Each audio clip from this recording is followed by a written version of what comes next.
looking for a unique way to unwind tonight. Imagine settling into bed, the world quieting around you, while simultaneously being transported into the most chilling true-life nightmares of the 20s. It sounds contradictory, but there's a strange comfort in confronting the real-life terrors of our time.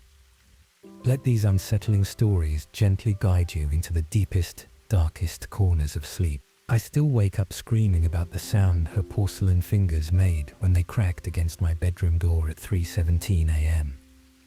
But let me start from the beginning, because you need to understand why I can never sleep in complete darkness again. My name is Sarah, and I've always been the kind of person who sees the good in everything. Even as a kid, I'd rescue spiders from bathtubs and apologize to furniture when I bumped into it. My therapist calls it pathological empathy, this crushing need to feel what everyone else feels, to carry their pain like it's my own. It's exhausting, but it's who I am, or at least it was who I was before I met Lily. I found her at an estate sale in Salem, Oregon 3 weeks ago. The house belonged to a deceased doll maker named Edmund Thorne, and the moment I stepped inside, the air felt thick and wrong. It tasted like copper pennies and old flowers, but there she was, sitting alone on a dusty shelf in the back bedroom, a Victorian porcelain doll with the most beautiful, sad eyes I'd ever seen.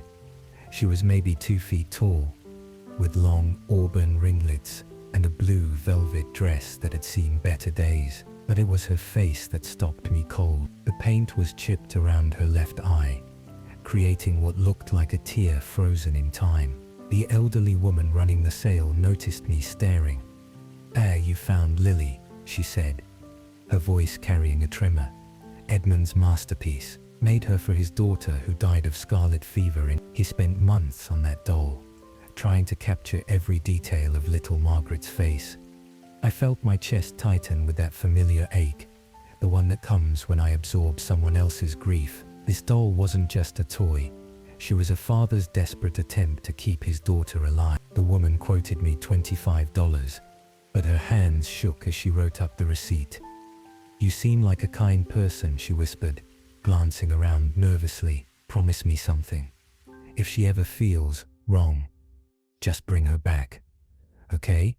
I should have asked what she meant. Instead, I nodded and carried Lily home, cradling her like the child she was meant to represent. The first night, I placed her on my dresser, angled so she could see the whole room. I know it sounds crazy, but something about her expression suggested she didn't like being alone. As I drifted off to sleep, I could swear I heard the faintest whisper, like a child trying to speak through water. I woke up at 2:33 a.m. Lily had moved. Not dramatically, just turned slightly to face my bed more direct. The logical part of my brain offered explanations, vibrations from the neighbors' late-night music, settling of the old house, my own imagination. But my skin felt electric with wrongness, and the room temperature had dropped at least 10 degrees. The second night, I heard crying, soft, heartbroken sobs that seemed to come from inside the walls themselves. I sat up in bed, listening to the sound of a child's grief echoing through my apartment. The crying lasted exactly 7 minutes. I timed it on my phone, then stopped with an abruptness that made my ears ring. Lily sat motionless on the dresser, but I could swear her porcelain cheeks looked damp. By the third night, I'd convinced myself it was stress. My empathy had always made me prone to projection, and the sad story behind the doll was clearly affecting my subconscious. I took 2 melatonin and went to bed early, determined to get a full night's sleep. At 11:47 p.m., Lily started walking. I jolted awake to the sound of tiny footsteps on hardwood, soft but unmistakable, the careful, measured steps of someone trying not to be hurt. My heart hammered against my ribs as I lay frozen, listening to her move across my bedroom floor. The footsteps circled my bed 3 times before stopping at the foot. I couldn't breathe, couldn't move. The silence stretched so long, I wondered if I'd imagined it all. Then, in a voice like breaking glass, she spoke. "Mama, The word hit me like a physical blow, not because of what she said, but because of the desperate hope in her voice, the sound of a child who'd been searching for her mother for over a century. My pathological empathy kicked into overdrive, and suddenly I was drowning in her loneliness, her confusion, her endless grief. "I'm not your mama, sweetheart," I whispered into the darkness.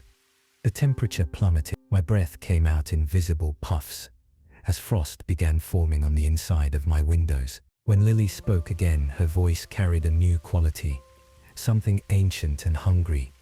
"Then why did you take me home?" I forced myself to sit up and look. She stood at the foot of my bed, her glass eyes reflecting the streetlight outside. But her mouth was moving, and her expression had changed from sadness to something that made my blood turn to ice water. Recognition, calculation, need. "I wanted to help you," I managed. She tilted her head, and I heard her neck joint crack like breaking ice. "Help me what?" "Find peace.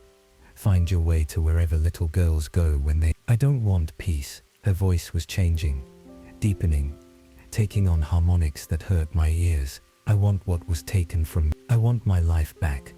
I want my mama. I want to grow up and fall in love and have babies of my own." She began climbing onto the bed, her porcelain hands making tiny scraping sounds against the sheets. With each word, she grew heavier, more solid, more real. "I want to taste chocolate again. I want to feel rain on my skin. I want to run through meadows and pick flowers and dance at my wedding." She was crawling toward me now, her movements becoming more fluid, more human. "And you're going to give me all of that?" I scrambled backward until I hit the headboard. "How? I can't bring back the dead. I can't. You can give me your life." The words hung in the air like poison. I felt her intention seep into my mind through that cursed empathy of mine, her plan unfolding like a flower made of razors. She didn't want to possess me. She wanted to replace me, to step into my life, my body, my future, leaving me trapped in porcelain, while she lived the years that should have been hers. "That's not how it works," I said, but my voice shook with uncertainty, because looking at her now, really looking, I could see she was becoming more real by the second. Her porcelain skin was taking on warmth and texture. Her glass eyes were developing depth and moisture. "Edmund made me too well," she whispered, now close enough that I could feel her breath on my face. It smelled like roses and embalming fluid. "He poured so much love and grief into my creation that I became more than clay and paint. But I'm still trapped, still incomplete, still dead." Her hand touched my cheek, and it felt like ice-cold flesh, real skin, human skin, until now, until you brought me home and felt sorry for me and opened your heart to my pain. You've been feeding me your empathy, Sarah. Your ability to feel has been making me stronger, more alive. And tonight, I take the rest. I tried to scream, but my voice had disappeared. The room was spinning, and I could feel something fundamental being pulled out of me. My warmth, my breath, my life force. But worse than that, I could feel her memories flooding in to replace them. Memories of lying in a small coffin while her father wept, of watching him work obsessively on a doll that looked exactly like her, of the moment her consciousness somehow transferred into that porcelain shell, of decades spent sitting on shelves, in attics, in shops, watching the world change while she remained forever 5 years old and desperate to live. "Stop," I gasped. But the word came out in her voice, high and sweet and innocent. She smiled with my mouth. "It's almost finished. Don't fight it, Sarah. Think of this as the ultimate act of empathy, giving a dead child the chance to experience life." But something was wrong. The exchange wasn't working the way she'd planned. Instead of taking my life and leaving me trapped in porcelain, our consciousness were blending, merging, becoming something neither fully alive nor fully dead. I could feel her confusion as my memories mixed with hers, my personality asserting itself through her desperate need. My empathy, that same trait that had made me vulnerable to her in the first place, was now protecting me, allowing me to feel and share her experience, rather than be consumed by it. We were locked in a stalemate, neither fully human nor fully spirit, awareness flowing back and forth between us like tide pools. "What's happening?" she asked with my voice, but I could hear her fear. "I don't know," I replied with hers. The room began to shake. Picture frames rattled on the walls, and the windows cracked in spider-web patterns. Whatever we'd become, we were too much for this reality to contain. And then, in the distance, I heard another voice, deep and warmer, and infinitely sad. "Margaret? Margaret, my darling, it's time to come home." "Lily." Margaret went rigid beside me. "Papa." A figure began materializing at the foot of the bed, tall and thin with kind eyes, and hands stained permanently black with ink and paint. Edmund Thorne, still carrying his grief like a badge after more than a century. "I've been looking for you, my sweet girl," he said, his voice breaking with emotion. "I'm so sorry. I held on too tight. I couldn't let you go, and I trapped you here instead of letting you find peace." Margaret's grip on my life force loosened as she stared at her father. "Papa, I just wanted to live. I wanted to grow up. I know, sweetheart, and maybe you still can in whatever comes next. But not like this. Not by stealing from others." He extended his hand toward us. "Come with me now. Let me fix what I broke." I felt Margaret wavering, torn between her desperate need for life and her love for her father. In that moment of hesitation, I made a choice that surprised us both. "Take my empathy," I whispered to her. "Not my life, just that part of me that let you in. Use it to feel what comes after this world. Use it to understand that death isn't an ending, it's just different." Margaret turned to look at me with eyes that were part porcelain, part human, part something else entirely. "Why would you help me after what I tried to do?" "Because you're in pain, and I can't stand to see anyone in pain." She was quiet for a long moment, then slowly began to separate from me. As she pulled away, she took something with her. Not my life, but that crushing weight of everyone else's emotions that I'd carried my whole life. For the first time in memory, I felt light, free. Margaret looked at her father, then back at me. "Thank you," she said simply. She took Edmund's hand, and together they began to fade like morning mist. But just before they disappeared entirely, Margaret turned back one last time.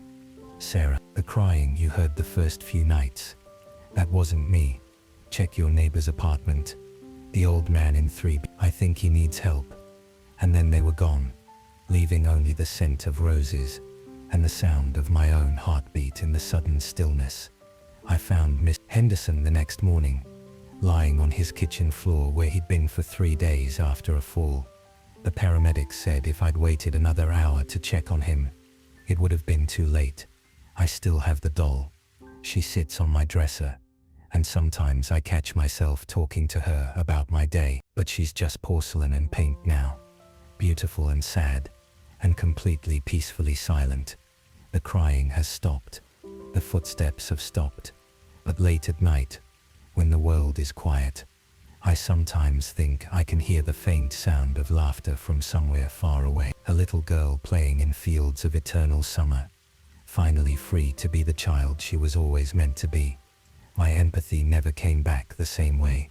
I still care about people, still want to help, but I'm no longer crushed by the weight of everyone else's emotion. It's like Margaret took the part of me that was too open, too vulnerable, and in return she left me with something else, the ability to sense when people are truly in need. I've used it to help others. Since then, Mrs. Chen on the second floor who was too proud to ask for help with groceries, the teenage girl at the coffee shop who needed someone to notice she was cutting herself. Little things, but they add up. Sometimes I wonder if that was Margaret's final gift to me, taking my overwhelming empathy and refining it into something more focused, more useful, a way to honor the lesson she taught me about the difference between helping and enabling, between compassion and codependence. The doll watches over me still, a reminder that sometimes the most haunted among us aren't looking for revenge, they're just looking for someone to understand their pain and help them find their way home. But here's what I can't stop thinking about. If Edmund could make one doll so real, it nearly came alive, how many others did he create? And where are they now? Have you ever found yourself drawn to an antique doll, feeling inexplicably sorry for it? Have you ever brought something old and sad into your home, thinking you could save it? Because sometimes, the things we try to rescue end up rescuing us instead, if we're very, very lucky. I should have never opened that locker.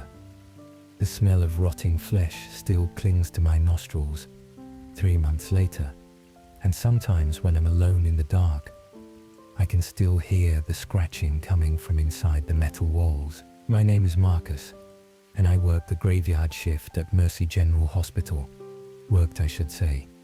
After what happened in the basement that October night, I can't bring myself to step foot in any hospital again. The fluorescent lights, the antiseptic smell, the way shadows stretch down empty corridors, it all brings me back to that moment when I realized some doors should never be opened. I've always been the type to mind my own business. Head down, do the work, collect the paycheck. That's how you survive 20 years as a hospital custodian. You see things. Patients who shouldn't be walking around at 3 a.m., doctors having conversations in languages that don't exist, nurses who cast no reflection in the polished floors. You learn to look the other way, but curiosity killed the cat, as they say. And that night, it nearly killed me too. It started with the new wing. Hospital management had been renovating the old psychiatric ward in the basement for months, turning it into additional storage. My supervisor, Janet, handed me a ring of keys that felt ice cold, despite being in her warm palm. Level B3, she said, avoiding eye contact. They need you to clean out the old staff lockers before the contractors arrive Monday. The elevator descent felt longer than usual. Each floor that passed seemed to drag by in slow motion. B1, B2, and then a stomach-churning drop to B3. The doors opened with a mechanical wheeze, releasing air that tasted metallic and wrong. The basement smelled like decades of forgotten suffering. My footsteps echoed off damp concrete walls as I wheeled my cart down the corridor. The overhead lights flickered sporadically, casting dancing shadows that made the peeling paint look like writhing skin. The locker room was at the end of the hall, behind a door marked "Staff Only. Authorized Personnel." The keys rattled in my shaking hands as I fumbled with the lock. Why was I shaking? I'd cleaned hundreds of rooms in this hospital, but something felt different about this place. The air itself seemed to watch me. Inside, rows of old metal lockers lined the walls like silent sentinels. Most hung open, their contents long since removed, but in the far corner, one locker remained sealed. A rusty padlock held it shut, and someone had scratched something into the paint above the handle. The words were barely legible. "Don't feed him." I should have left it alone. God, I should have just marked it down as damaged property and walked away. But that scratching sound, soft at first, like fingernails on metal, was coming from inside. My bolt cutters made quick work of the old padlock. It fell to the floor with a metallic clang that seemed to echo for far too long. As I reached for the handle, the scratching stopped. Complete silence. Even the fluorescent lights had stopped their electrical humming. The locker door swung open with a prolonged creak. At first, I saw nothing but darkness. Old uniforms hung like deflated ghosts, and the smell of mothballs mixed with something else, something organic and putrid. I reached for my flashlight, and its beam illuminated the back wall of the locker. That's when I saw the hole. Someone had cut through the metal, creating an opening about the size of a dinner plate. The edges were jagged and worn smooth, as if something had been passing through regularly. My light penetrated, maybe 6 inches before disappearing into absolute blackness. The smell grew stronger, and I could feel cold air moving against my face. I should have closed the door right then. Should have called security or Janet. Or instead I found myself kneeling down, bringing my face closer to that impossible hole. The cold air carried with it a sound breathing, slow and deliberate, like something sleeping. My flashlight beam caught movement in the darkness, just a shift, a suggestion of something large stirring in the space beyond. I jerked backward, but not before I heard it clearly. A whisper, soft as autumn leaves, speaking words I couldn't understand. The breathing stopped. I slammed the locker shut and stumbled backward, my heart hammering against my ribs. The silence that followed was worse than any sound. It pressed against my eardrums, heavy and expectant. I grabbed my cleaning supplies and practically ran from that room, but I could feel something watching me leave. Something patient and hungry, something that had been waiting in the dark for far too long. The next 3 nights passed without incident, but I couldn't shake the feeling that I was being observed. During my rounds, I'd catch glimpses of movement in my peripheral vision, shadows that didn't belong to any object in the room. The elevator would stop at B3 without me pressing the button, doors opening to reveal empty corridors that somehow felt occupied. On the 4th night, I found the first offering. Someone had left a tray of food outside the locker room. Hospital cafeteria leftovers, meatloaf, mashed potatoes, green beans. The plate was scraped clean, and strange marks scored the metal tray, claw marks too large to belong to any animal that should be in a hospital. I reported it to Janet, but she just shrugged it off. Probably some homeless person found their way down there. I'll have security do an extra sweep. But I knew better. Those scratches on the tray matched the worn edges of the hole in the locker. Something was being fed, and it was getting bolder. The offerings appeared every night after that, always outside the locker room, always completely consumed. The trays bore increasingly violent scratch marks, as if whatever was eating had been clawing at the metal in frustration or excitement. I started avoiding B3 altogether, but the elevator seemed drawn to that floor like a compass needle finding north. 2 weeks after I'd first opened that locker, I made the mistake of working late. A water main had burst on the 3rd floor, and I'd spent hours mopping up the mess. By the time I finished, it was nearly dawn. The hospital felt different in those early morning hours, quieter, but not peaceful, more like the quiet of a predator waiting to strike. I was heading to the service elevator when the lights went out. Emergency lighting kicked in, bathing everything in a sickly red glow. In that crimson darkness, I heard it clearly, the scratching sound, but louder now, more urgent. It was coming from the walls themselves, as if something was moving through the spaces between floors. The elevator arrived without being called. The doors slid open, revealing the B3 button glowing softly in the darkness. I didn't press it.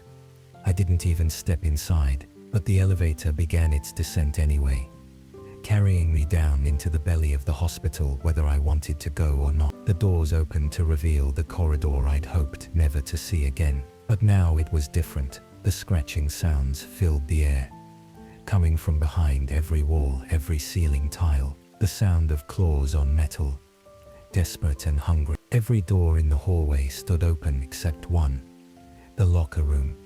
I walked toward it like a man in a dream, my feet moving without conscious direction. The scratching grew louder with each step, joined now by that whispered voice speaking in its unknown language. The words seemed to bypass my ears entirely, burrowing directly into my brain, where they writhed like parasites. The locker room door swung open at my touch. Locker 23 hung wide, and the hole had grown. What had been dinner plate sized was now large enough for a person to crawl through. The edges were still smooth, worn by the passage of something that had been growing larger over time, much larger. The smell hit me like a physical blow. Decay and musk. And something else. Something alive, and from the darkness beyond the hole came the sound of movement. Of something massive shifting in a space that shouldn't exist. That's when I saw the eyes. 2 points of light in the blackness, reflecting my flashlight beam like a cat's eyes, but wrong somehow. Too large, too knowing, too hungry. They moved closer to the hole, and I could make out the suggestion of a face. Elongated, gaunt, with skin that seemed to move independently of the bone beneath. The thing spoke, and this time I understood the words. "Thank you for feeding me." Its voice was like grinding glass, like screams filtered through broken speakers. As it spoke, I could see its mouth, a gaping wound filled with too many teeth. All of them sharp, all of them stained dark with old blood. I was so hungry. It continued, pulling itself closer to the opening. So very hungry for so very long. But the offerings helped me grow strong enough to come home.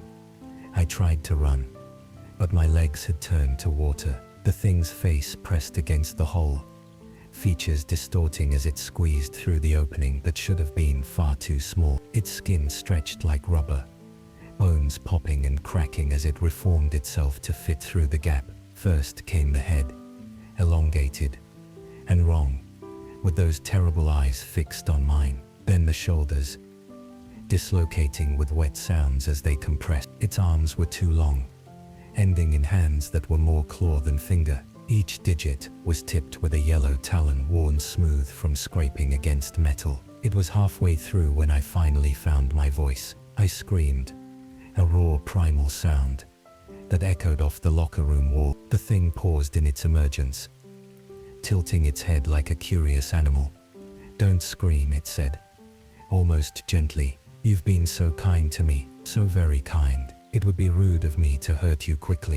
That's when my paralysis broke. I turned and ran, crashing through the locker room door and into the corridor beyond.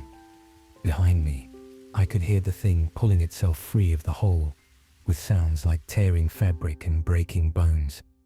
The elevator seemed miles away. My footsteps echoed like gunshots as I sprinted down the hallway, the emergency lighting casting everything in hellish red. Behind me, I could hear the thing moving, not walking, but flowing, like liquid nightmare given form. I reached the elevator and hammered the call button, but the doors remained closed. The thing's voice echoed down the corridor. "Where are you going? We have so much to talk about, so much to share." The stairwell door slammed open under my weight, and I took the steps 3 at a time. Above me, I could hear the thing entering the stairwell, its claws scraping against the concrete walls as it climbed. But it was moving upward, not following me. It was heading for the main floors of the hospital. I burst through the ground floor exit and into the pre-dawn darkness. The cool air hit my lungs like salvation, and I didn't stop running until I reached my car. My hands shook so violently, I could barely get the key in the ignition. As I drove away, I looked back at the hospital one last time. In one of the upper floor windows, I saw a shadow moving, something tall and wrong, watching me leave. The next morning, the news reported a series of unexplained deaths at Mercy General. 5 people found dead in their beds, all of them drained of blood, all of them bearing strange puncture wounds. The hospital went into lockdown. They never found the killer. But I know what happened. I know what I unleashed when I opened that lock. The thing had been trapped down there, probably for decades, fed just enough to survive by staff members who knew better than to let it starve. The offerings weren't kindness, they were containment. A way to keep something ancient and hungry, satisfied enough to stay put. Until I broke the lock, until I gave it hope that freedom was possible. They never found the hole in the locker. When investigators searched the basement, Locker 23 was empty, its back wall solid and intact. They concluded the deaths were the work of a human killer who had somehow escaped the building. The case remains unsolved, but I know the truth. The The thing is still out there, free to hunt, free to feed, and sometimes late at night, I get phone calls where no one speaks, just breathing, slow, deliberate breathing that I recognize from that hole in the basement. It knows where I live, it knows what I did, and someday when I least expect it, it's going to come home to thank me properly for setting it free. The scratching in my walls started last week, so tell me when you're alone in the dark and you hear something moving in the spaces where nothing should be able to move. Do you investigate? Do you open the door that should stay closed? Or do you remember my story and decide that some mysteries are better left unsolved? Because once you feed the thing in the darkness, it never stops being hungry, and it never forgets who helped it grow strong enough to hunt again. I should have died in that hospital room, but something far worse happened instead. I became part of it. My name is Sarah, and I've been a night shift nurse at St. Mary's General for 3 years. People always ask why I chose the graveyard shift, and I tell them it's for the pay differential, but the truth is, I've always been drawn to the quiet hours when the world sleeps. There's something peaceful about walking empty corridors, tending to patients who drift between dreams and darkness, or at least, they used to be. It started 6 months ago with Mrs. Henderson.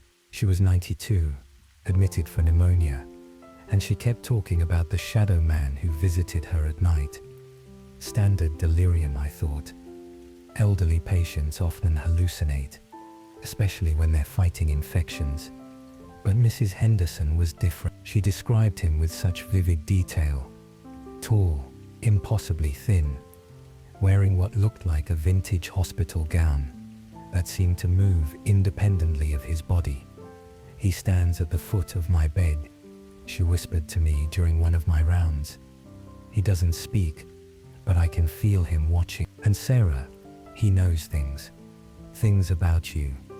I dismissed it as fever dreams until I found her dead the next morning, her eyes wide open, staring at the foot of her bed. The official cause was respiratory failure, but I couldn't shake the image of her terrified expression. It was as if she'd seen something that literally scared her to death. The second incident happened 3 weeks later. Mr. Ramirez in room 3018 started talking about the same shadow man. This time, I paid attention. He described the exact same figure, the vintage gown, the impossible height, the way it seemed to absorb light from the room. But Mr. Ramirez added a detail that made my skin crawl. He whispers names, he told me, gripping my hand with surprising strength. Names of people who are going to die.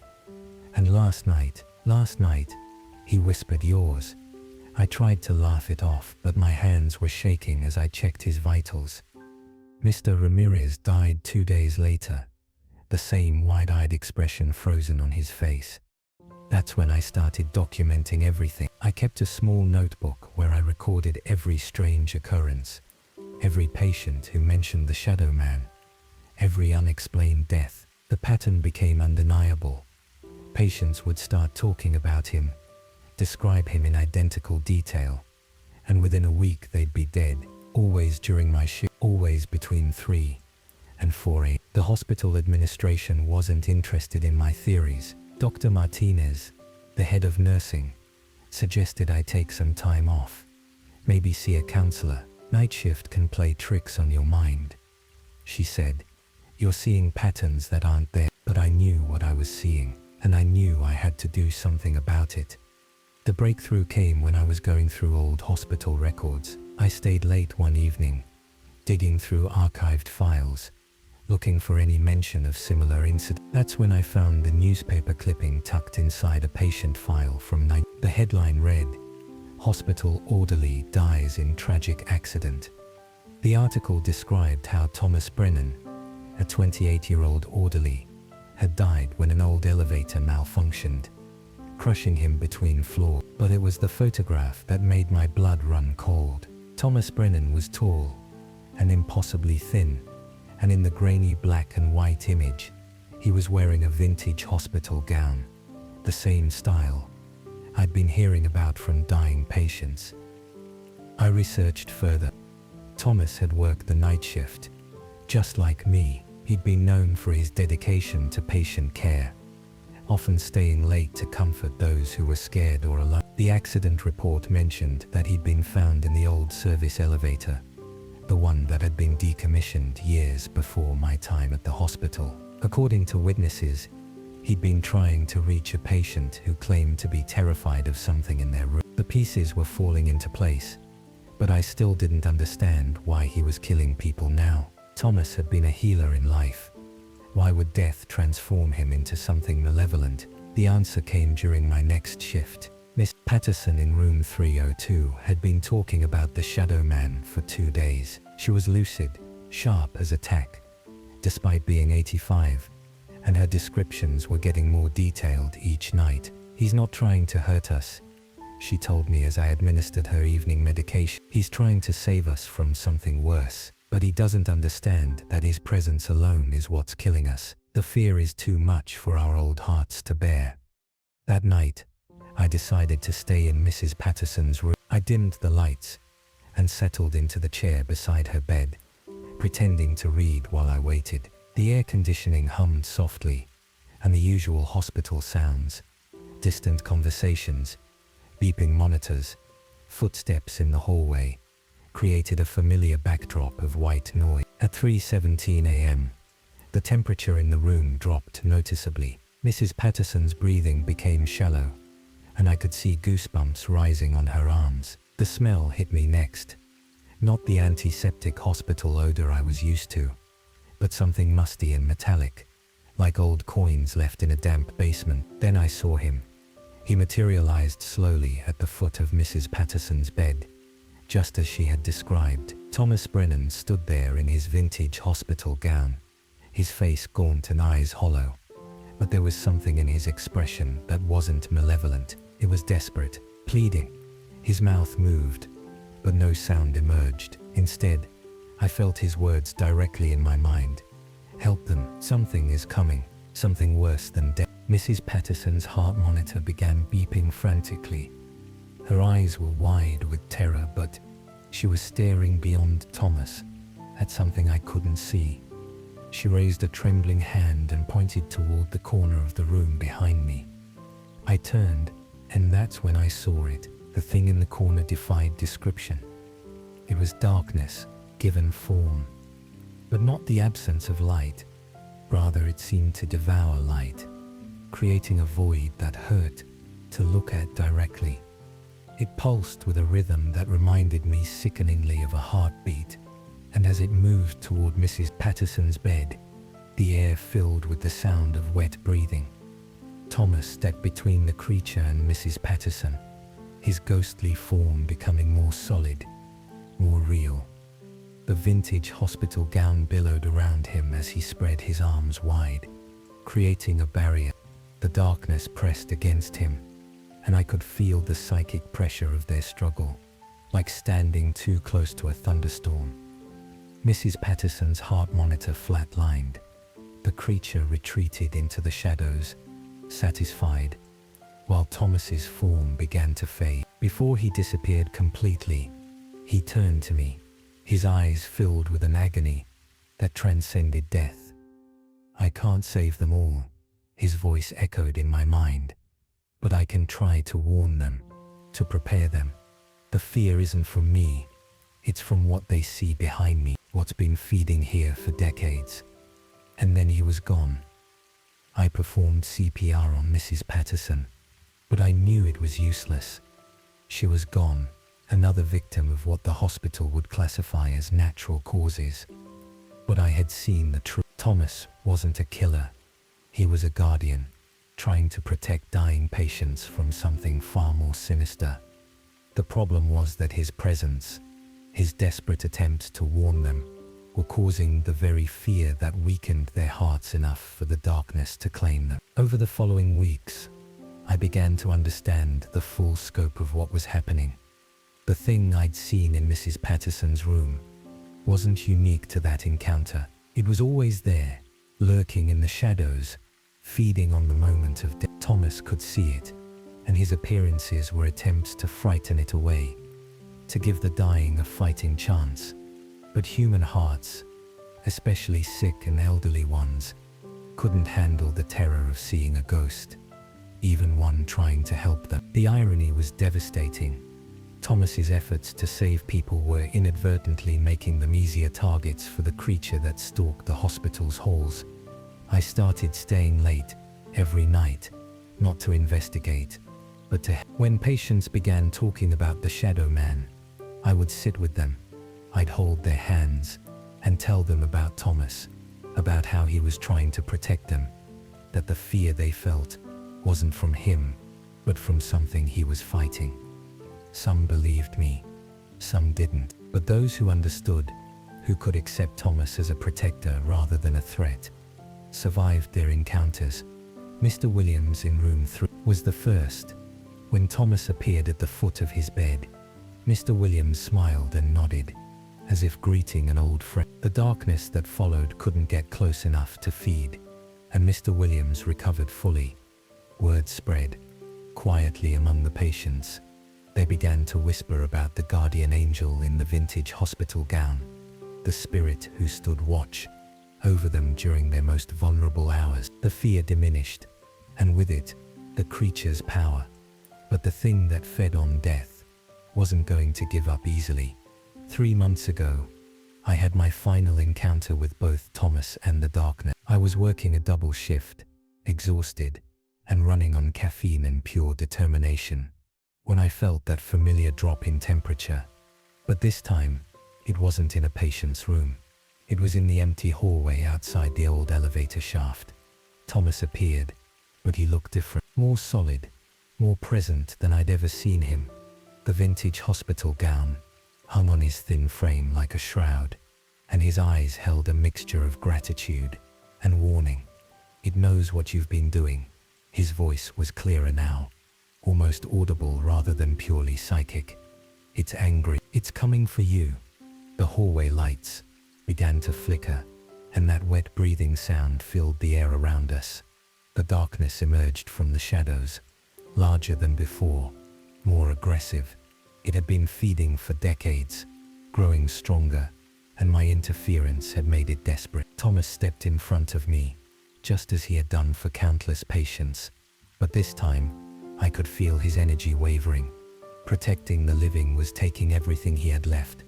"Run," he whispered. "I can't hold it much longer." But I didn't. Instead, I did something that surprised both of them. I stepped forward, placing myself beside Thomas, facing the darkness together. "You want to feed on death," I said to the creature. "Then you'll have to go through both of us." The thing paused, confused by my lack of fear. And in that moment of hesitation, I understood something crucial. The creature fed on the terror surrounding death, but it couldn't touch those who faced mortality with acceptance, with courage, with the presence of someone who cared. Thomas and I stood together in that hallway, the living and the dead united, against something that predated both states of being. The darkness pressed against us, testing our resolve, but we held our ground. Minutes passed like hours, until finally, with a sound like air being sucked from the room, the creature retreated deeper into the hospital's foundations. Thomas turned to me, his form already beginning to fade. "Thank you," he said. "I can rest now. They'll be safe."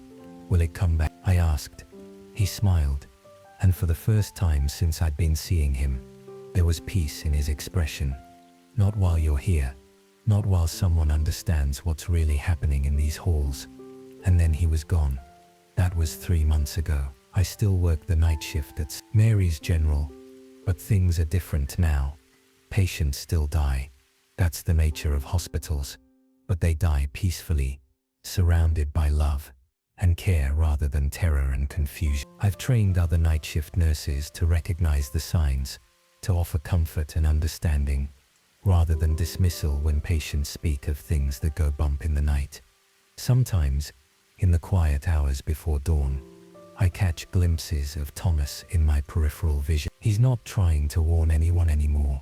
He's simply watching, making sure the darkness stays in its deep places where it belongs. And I know that when my time comes, when I'm the one lying in a hospital bed facing the unknown, he'll be there too, standing guard between me and whatever feeds in the shadow. But here's what I can't shake, what keeps me awake even when I'm off duty. Thomas told me the creature retreated to the hospital's foundations, but St. Mary's General was built on the site of an old asylum that burned down, and according to the records I've been researching, that asylum was built on top of something even older. The question that haunts me isn't whether the darkness will return, it's how many other places like Mary's exist, and how many other guardians like Thomas are fighting battles that the living world doesn't even know are happening. Do you work the night shift somewhere? Have you ever felt that sudden drop in temperature, smelled something metallic in the air, or noticed that patients seem more afraid during certain hours? Because if you have, you might want to start paying closer attention to what they're really seeing in those shadows. The dead aren't always the ones we need to feed. I found my grandmother's body 3 days after she died, but that wasn't the worst part. The worst part was realizing she'd been trying to warn me about something that was already inside my house. Let me start from the beginning. My name is Sarah, and I've always been what people call overly sensitive to other people's emotions. I can walk into a room and immediately feel if someone's been crying, angry, or afraid. It's not some mystical gift. It's more like a curse that leaves me emotionally drained and constantly on edge. I absorb feelings like a sponge absorbs water, and I've never figured out how to wring myself out. 3 weeks ago, my grandmother Rose called me at 2. I know the exact time because her call woke me from the first peaceful sleep I'd had in months. Her voice sounded different, hollow, like she was speaking from the bottom of a well. "Sarah, honey, you need to listen very carefully," she whispered. "There's something in my house. It's been watching me sleep, and now it knows about you." I sat up in bed, instantly alert. The familiar comfort of my bedroom felt suddenly foreign, like I was seeing it through someone else's eyes. "Grandma, what are you talking about? Are you okay?" The line went quiet for so long, I thought she'd hung up. Then I heard her breathing, rapid, panicked breaths, like she was running from something in the dark. "It feeds on people like us," she continued, her voice barely a whisper. "People who feel too much. It's been growing stronger, and I think I led it right to your doorstep. Check your kitchen window, the one facing the backyard." My blood turned to ice. How did she know about that specific window? I'd never mentioned to anyone that I sometimes felt watched while doing dishes late at night. "Grandma, you're scaring me." The call ended with a dial tone that seemed to echo in my skull for minutes after. I tried calling her back 17 times. No answer. Each ring felt like a countdown to something terrible. Against every instinct screaming at me to stay in bed, I crept to my kitchen. The window faced a small patch of woods behind my house, usually pitch black at this hour. But tonight something pale flickered between the trees. Gone when I blinked, present when I wasn't looking directly at it. The next morning, I drove to her house, a small cottage she'd lived in for 40 years, surrounded by oak trees that seemed to lean inward like they were trying to keep something contained. The front door was unlocked, which immediately set off alarms in my head. Grandma Rose was paranoid about security, always had been. Inside, the air felt thick and oppressive, like walking through invisible cobwebs. Every room I entered hit me with waves of terror so intense I had to grip the walls to keep from falling. Not my terror, the emotional residue was so strong. It made my teeth ache and my vision blur at the edges. I found her in her bedroom, sitting in her favorite rocking chair, facing the window. She looked peaceful, almost serene, but her fingernails were bloody and torn, like she'd been clawing at something. Her eyes were wide open and completely black, not just the pupils, the entire eye, like someone had filled them with ink.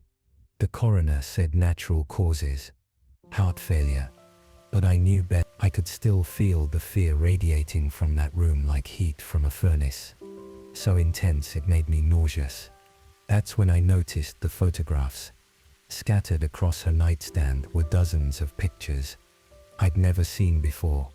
All of me, sleeping in my bed, walking to my car, sitting in my living room, reading. Someone had been watching me for weeks, maybe months. The photos were taken from inside my house. I could tell from the angles, the intimate proximity. My hands shook as I gathered them up. In the last photo, taken just 2 nights before her call, there was something standing behind me in my kitchen. It was tall, impossibly thin, and its face was a void of absolute darkness. But what made my blood freeze was the timestamp 2:45 a.m., 2 minutes before she called me. How had she gotten these photos? How had she known something was in my house before I did? I drove home in a daze, constantly checking my rearview mirror. The familiar streets looked different somehow, like I was seeing them through a distorted lens. Every shadow seemed deeper. Every reflection in windows showed movement that wasn't quite right. My house sat at the end of a quiet cul-de-sac, surrounded by neighbors who minded their own business, perfect for privacy, perfect for someone or something to watch without being seen. I spent that first night checking locks, closing blinds, and trying to convince myself it was all a coincidence. But as darkness fell, I began to feel it, that same oppressive presence from Grandma's house, but stronger now. It was like emotional static in my brain, a constant buzz of malevolent hunger that made my skin crawl. Around midnight, I heard my grandmother's voice coming from the kitchen. "Sarah, honey, come help me with the dishes." I knew it wasn't her. I knew she was but my feet carried me toward the kitchen anyway, because that's what the thing wanted. It was using my sensitivity against me, feeding me emotions and memories that felt so real, I couldn't distinguish them from my own thoughts. In the kitchen, dirty dishes filled the sink.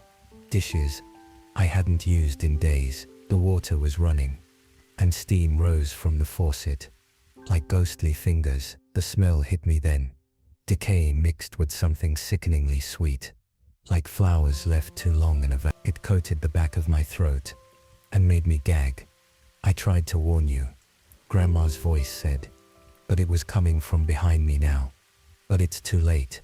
It's been feeding on your fear for weeks, growing stronger, and now it's ready for the main course." I spun around, and there it was, the thing from the photographs.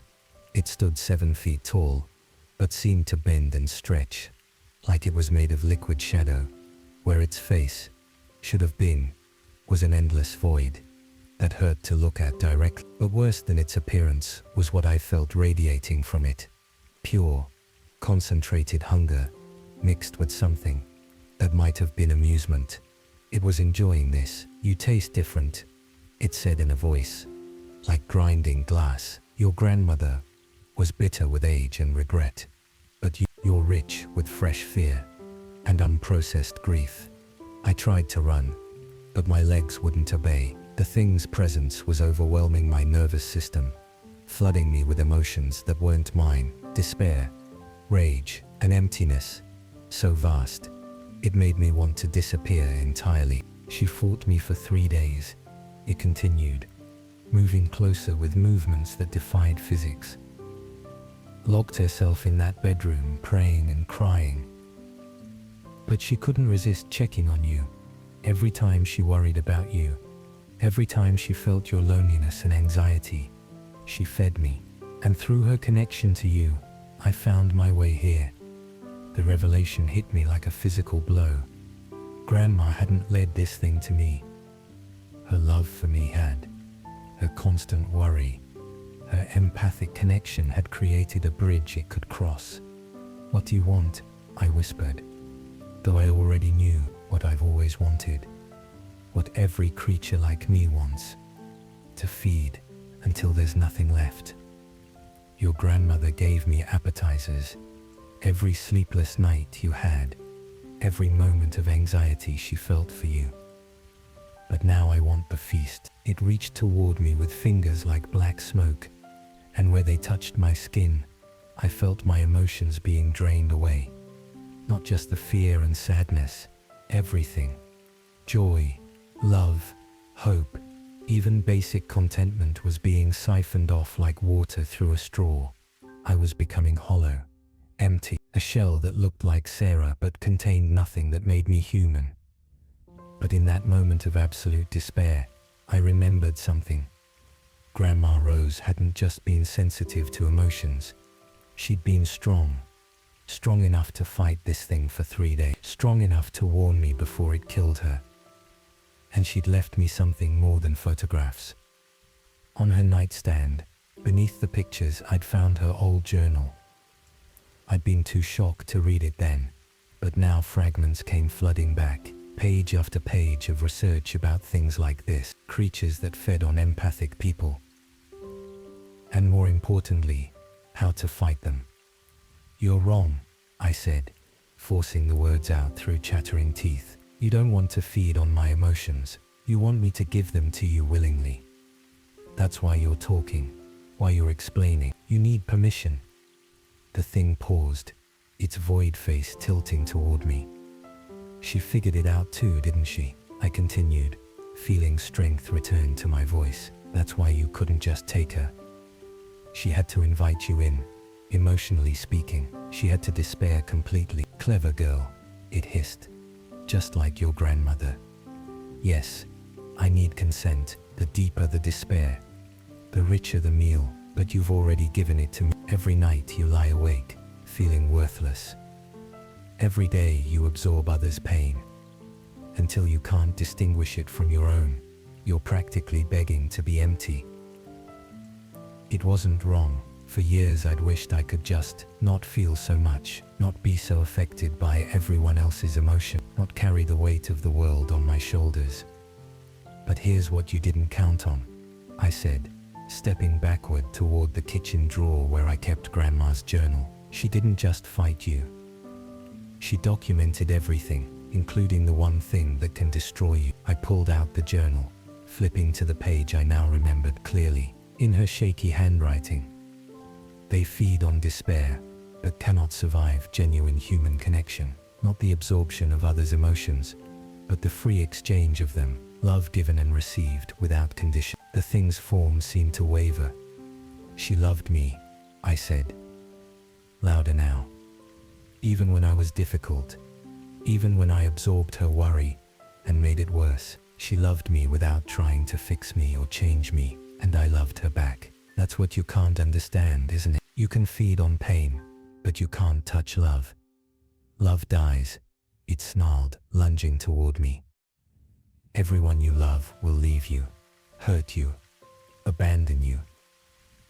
"Maybe," I said, holding my ground, "but right now, in this moment, I choose to love myself. All the parts you think make me weak, my sensitivity, my ability to feel others' pain. Those aren't flaws, they're gifts. And I won't let you convince me otherwise." The thing screamed, a sound like breaking glass mixed with wind, through a graveyard. Its form began to dissolve, pulling apart like smoke in a strong breeze. "This isn't over," it whispered. As it faded, "There are others like you, others who hate themselves for feeling too much. I'll find them.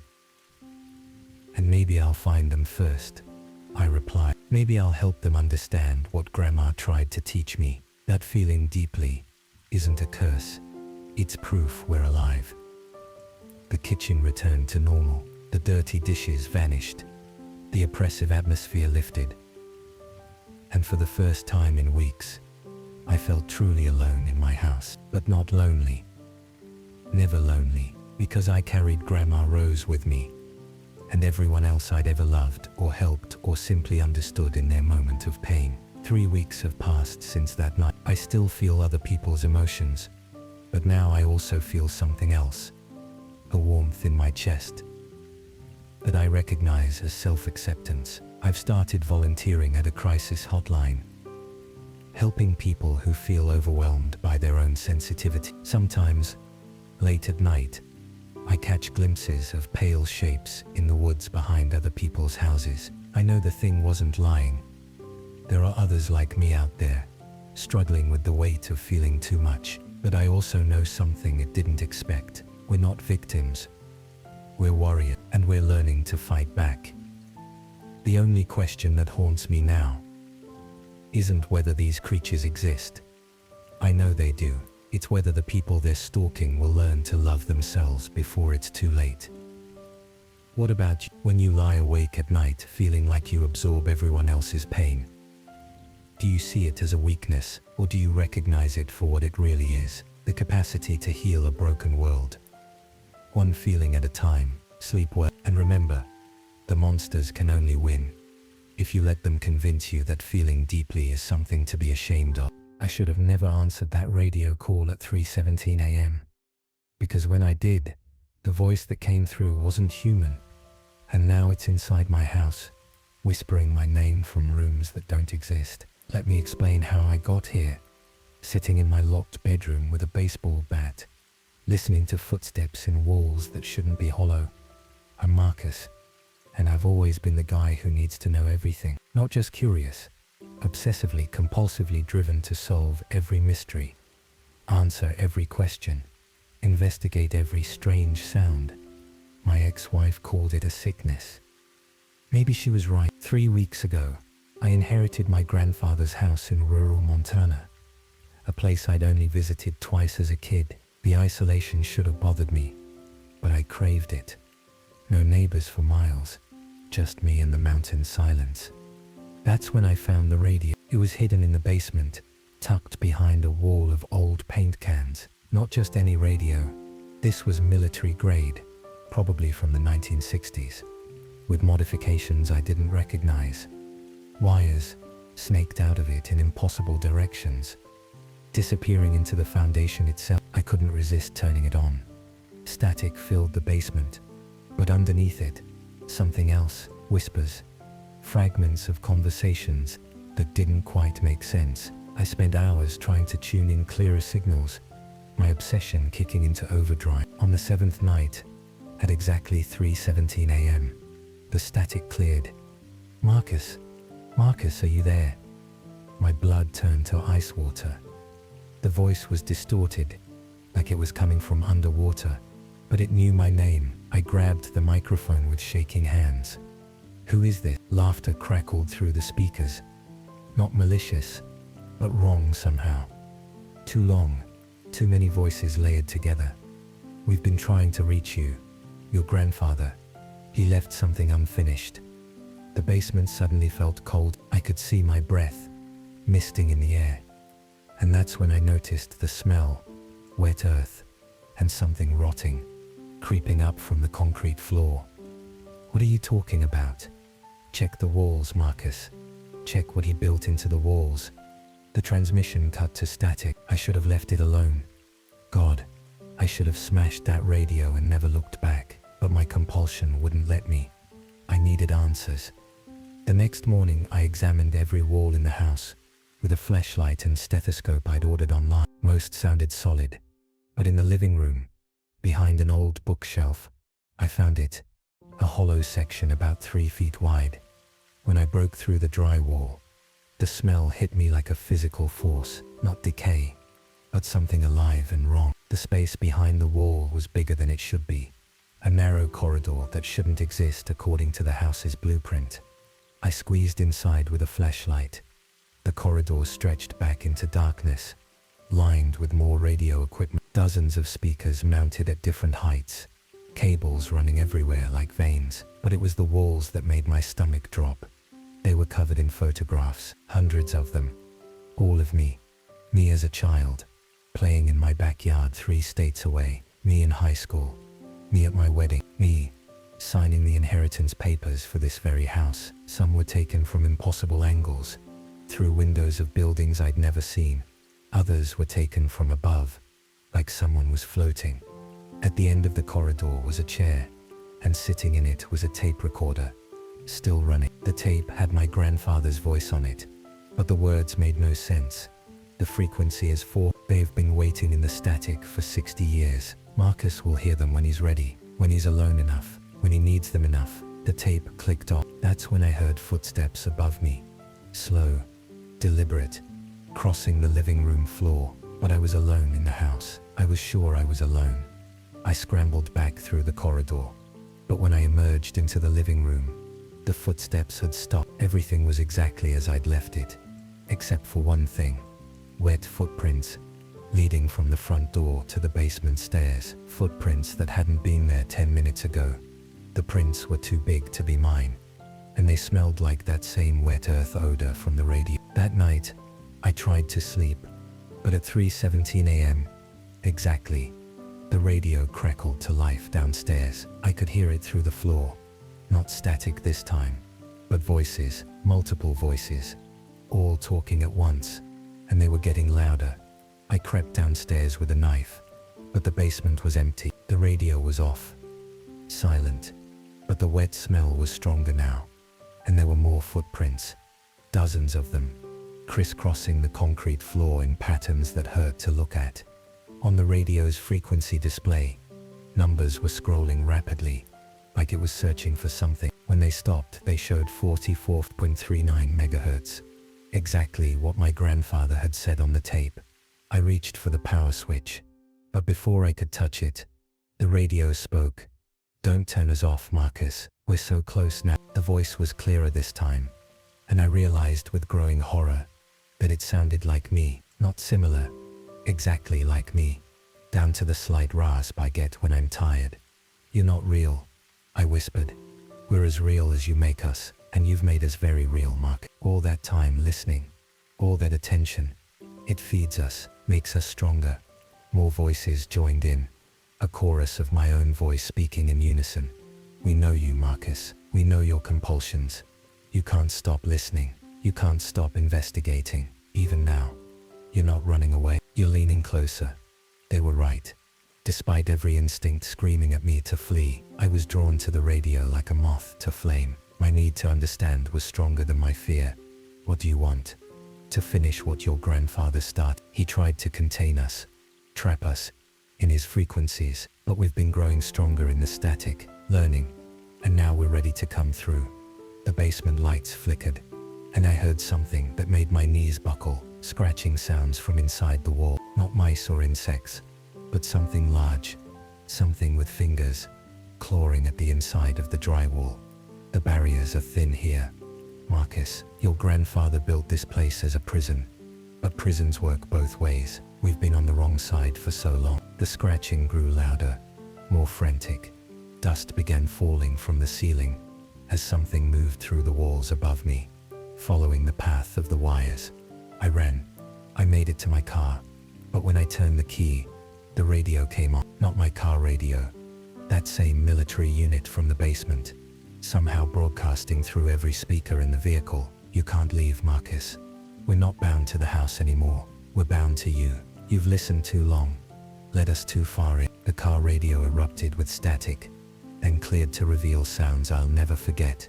The audio from every private moment of my life. My first kiss, my wedding vows, arguments with my ex-wife, conversations I'd had alone in my apartment. They'd been listening to everything, recording everything. For years, I drove anyway, tires screaming on the gravel road. But 5 miles down the mountain, my headlights illuminated something impossible.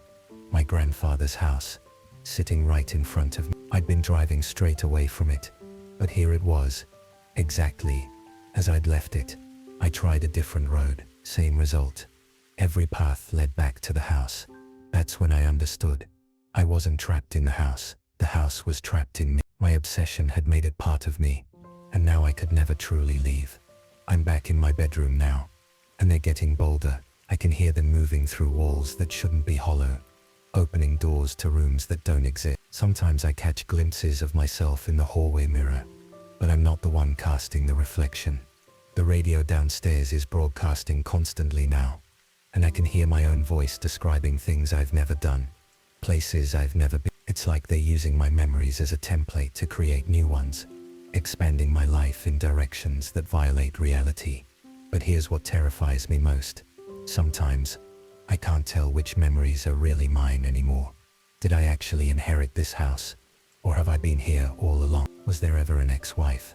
Or is that just another story they're broadcasting? When I look at the photographs on my phone, some of the faces look wrong, like they've been subtly altered.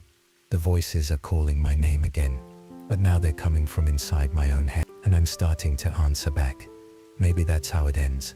Not with them taking over, but with me becoming one of them. Another voice in the static, waiting for the next person obsessed enough to listen. The radio just turned on in my room. I don't own a radio in my room. Hello, Marcus. It says in my voice. Are you ready to help us find the next one? And the horrible truth is, I think I am.